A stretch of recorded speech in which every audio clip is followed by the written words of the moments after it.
குதிரை சக்தியை யூஸ் பண்ணா உள்ள இருக்கிற ஏலியன்ஸ் தானே வெளியே வரும்.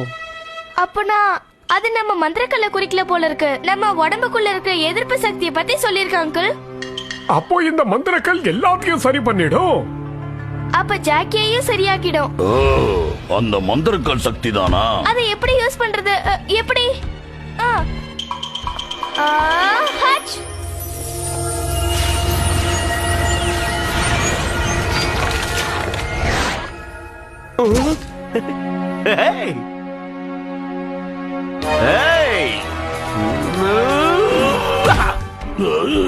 மறுபடியுமா?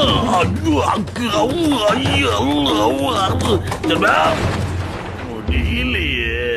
ஜாக்கி மாத்து மருந்து கொண்டு வருவேன்னு சொன்ன மாதிரியே எப்படி கொண்டு வந்துட்டான் பாத்தியா? 2 பேருக்கும் தேங்க்ஸ். இப்போ நாம இந்த மந்திரக்கல் எல்லாம் திருப்பி கொடுக்கணும். அவங்க கேக்குற கேள்விக்கெல்லாம் நான் பதில் சொல்லணும். கேப்டன் பிளாக் கிட்ட நான் கல்லா மாறின விஷயத்த சொன்னா கேள்வியே கேட்க மாட்டாரு.